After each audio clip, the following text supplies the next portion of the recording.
Hello అందరికీ. చాలామంది గర్జలు డిఫరెంట్‌గా చేస్తారు.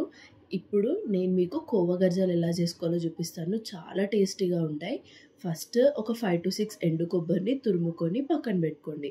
ఇప్పుడు ఒక 5-6 ఎండు కొబ్బర్లకి హాఫ్ కేజీ వరకు షుగర్ పడుతుంది. హాఫ్ కేజీ వరకు షుగర్ పౌడర్ వేసుకొని 750 గ్రామ్స్ స్వీట్ లేని కోవా వేసుకొని దీనిలోనే ఇలాచీ పౌడర్ వేసి మిక్స్ చేసి పక్కన పెట్టుకోండి. ఇప్పుడు హాఫ్ మైదా, హాఫ్ గోధుమ పిండి తీసుకొని పూరీ పిండిలాగా తడుపుకొని ఇప్పుడు చూపిస్తున్నాను కదా, అట్లా పూరీస్ లాగా చేసుకొని పక్కన పెట్టుకొని మనం ముందుగా చేసిన కోవా స్టఫింగ్ని పూరీస్ మధ్యలో పెట్టి ఎడ్జెస్కి వాటర్ అప్లై చేస్తూ అది క్లోజ్ చేసుకోండి. మీ దగ్గర గర్జల కట్టర్ ఉంటే ఓకే, లేదు అంటే హ్యాండ్తో కూడా క్లోజ్ చేసుకోవచ్చు, లేదు అంటే మేకర్ ఉంటుంది దాంతో కూడా చేసుకోవచ్చు. ఇవన్నీ ఇట్లా పక్కన పెట్టుకొని ఆయిల్ బాగా వేడి అయిన తర్వాత ఆయిల్లో వేసి ఫ్రై చేయడమే.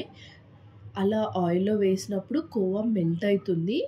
కొంచెం చల్లగా అయినాక తింటే చాలా టేస్టీగా ఉంటుంది. ఇట్లా ట్రై చేసి ఎలా వచ్చిందో నా కమెంట్ బాక్స్లో పింక్ చేయండి. ఇంకెన్నో వీడియోస్ కోసం నా ఛానల్ని సబ్స్క్రైబ్ చేసుకోండి.